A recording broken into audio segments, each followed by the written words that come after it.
The Edmonton Oilers. Awesome. Okay. So Dave Tippett was fired earlier this week, which, I think we all sort of saw coming eventually. AKA, the Oilers had 2-3 good games. As we know, when they got Evander Kane, they beat Montreal. I'm so happy for you guys. Congratulations. But then they had 2 very difficult losses when they came back from the All-Star game.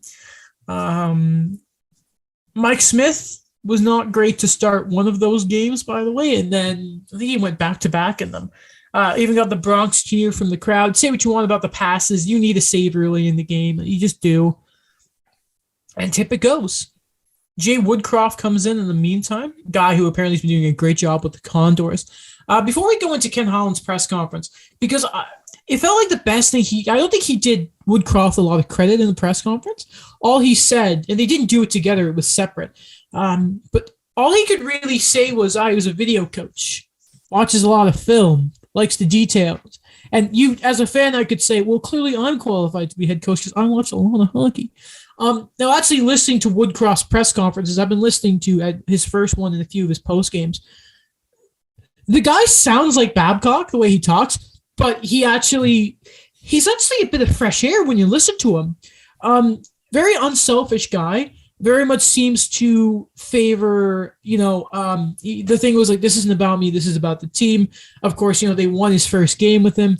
I like the dude, and apparently they seem to be revamping the penalty kill. I haven't seen their lines lately, but his first practice, he had the center depth as McDavid, Draisaitl, Nugent Hopkins.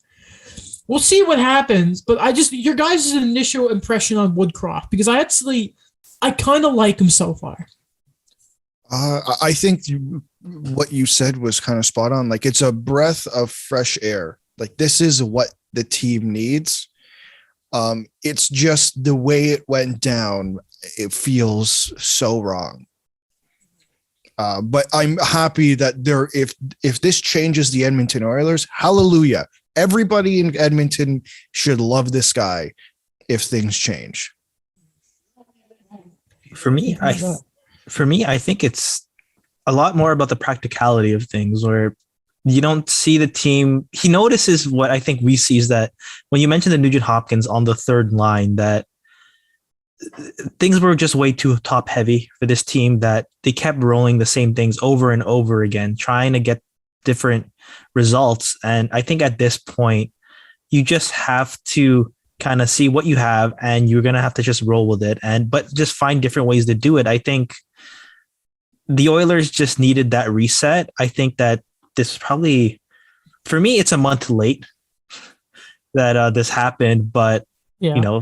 That they're trying something new to a certain extent. And, I don't know. Well, I'll be the optimist here. Maybe they'll salvage the season. Maybe they'll finish strong. But at this point, I think like this is just another change that's going to really kind of affect, I think, in the offseason of not a stability kind of standpoint of things, but more questions to be asked. Like, okay, so what's the status of our stars? What's the status of our guys that are here that's supposed to be the building blocks? Like, are we really showing them that we're committed to winning? Are we committed to really kind of showing them that there's longevity in a system we want to build? Because I think someone mentioned this is like the 6th coach for Connor McDavid, or 7th?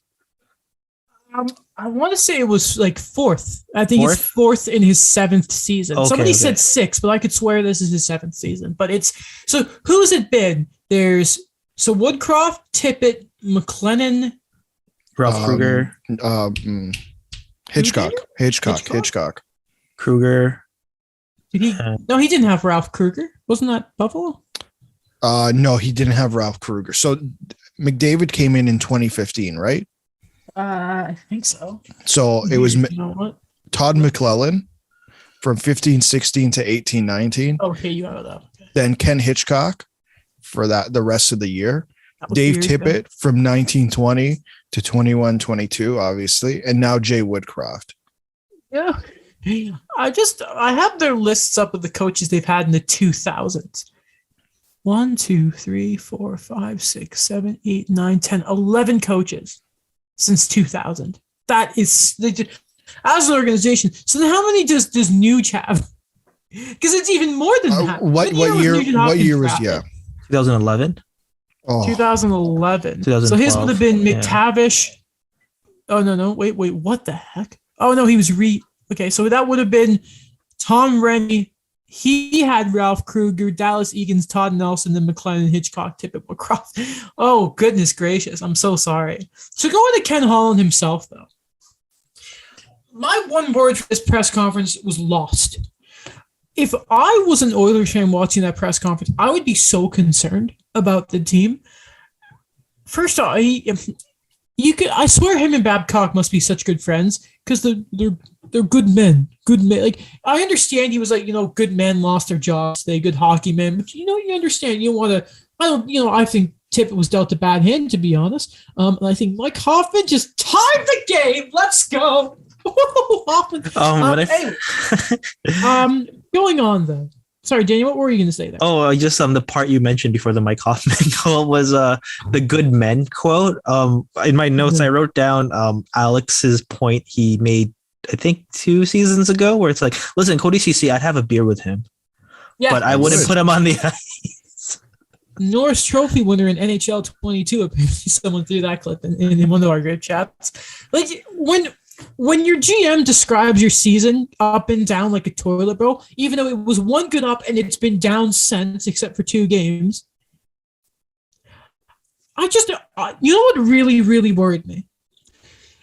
I heard the name Keith Gretzky more than I did Connor McDavid in that entire press conference, which really, really, really concerned me.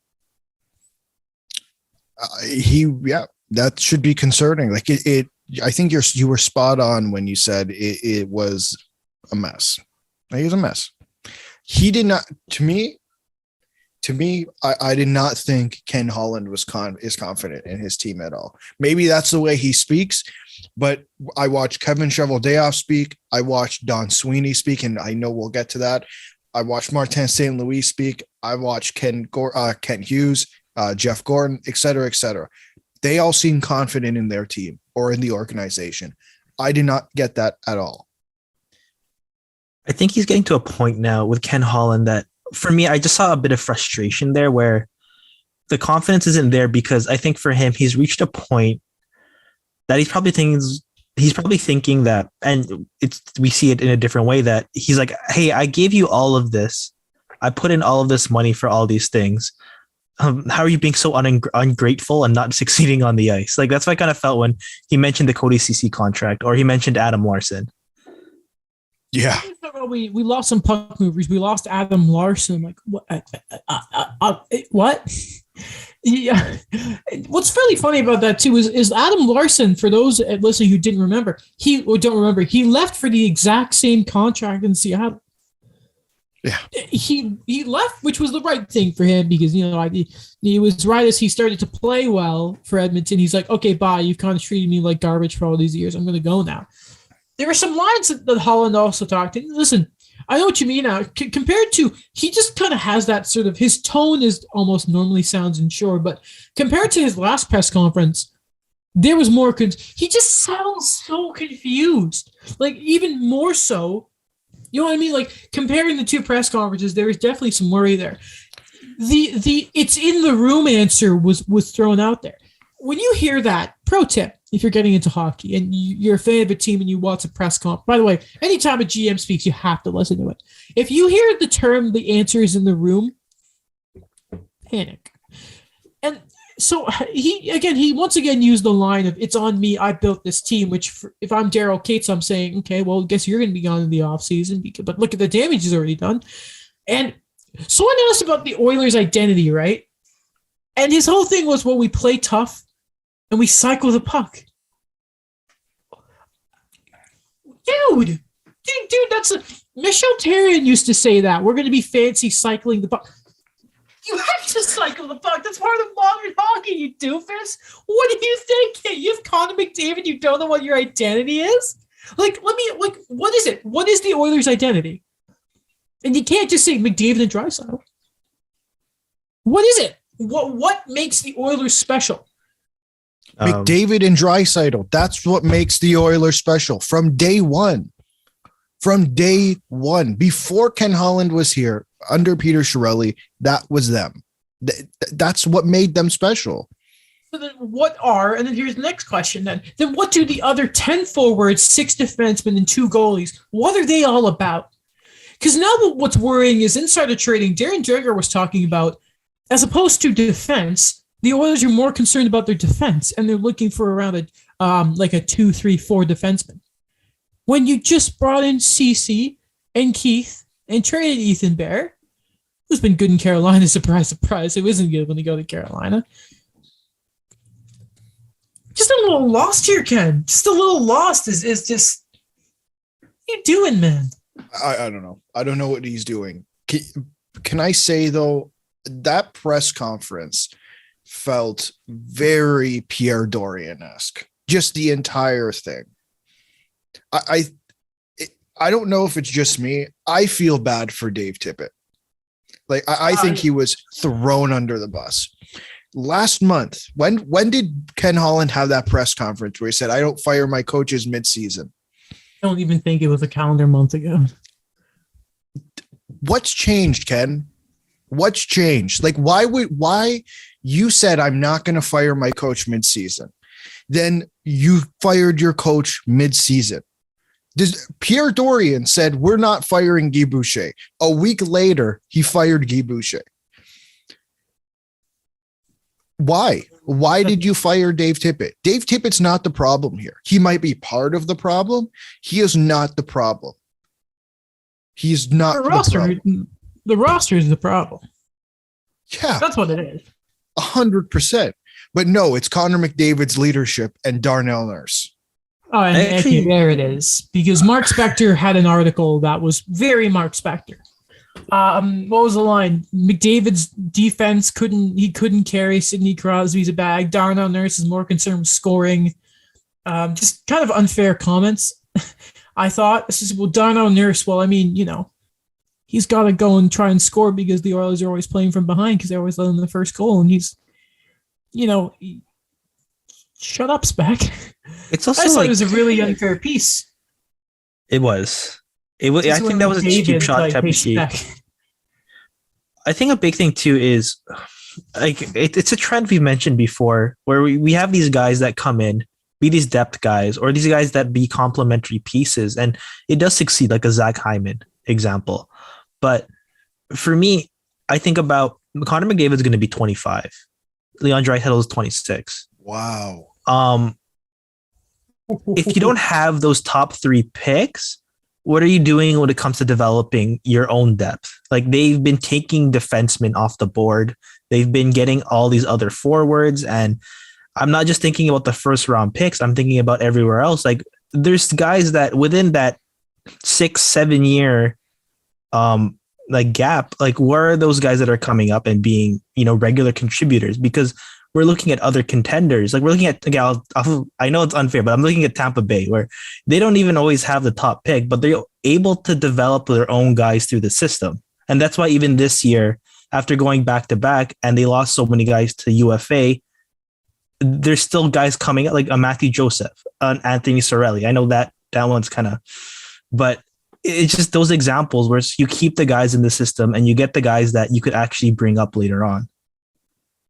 To be fair, I will defend them a little bit that it did and it would have been pretty difficult for this guy not to land. Bouchard's been playing this year, and Broberg, who's been one of the Windcroft guys, I think he gave him some specialized time the other day, and he's been better. But it's just that those are guys going to be more towards the bottom of the line that aren't locked up to turn. Duncan Keith is out apparently, concussion protocol. Cassian's out again. That guy, past couple of years, people don't talk about how hurt he's been. He's got term. When those young defensemen that are playing well start to go up, and then every part of your lineup is sort of those middling contracts are inflated, you're screwed. You want to know something I noticed the other day I thought was really funny? So you guys know how Bogosian has that multi-year deal in Tampa? You know how they just extended what's his name? Patrick Maroon. But it was like a 2-year extension. Tampa are smart that they're not doing what the Kings did and giving Trevor Lewis like a 6-year deal. or what the Islanders are doing. Casey Zeke is getting a 6-year deal. Something about Tampa that I noticed. I'm like, God, I hate you. I hate that you're being smart about this. He didn't mention Corey Perry. I don't know what you're talking about, Daniel. And with that, we can move on from the Oilers because you've ruined it. I don't know what you're talking about. Corey Perry never left. I miss him so much. I miss him every day.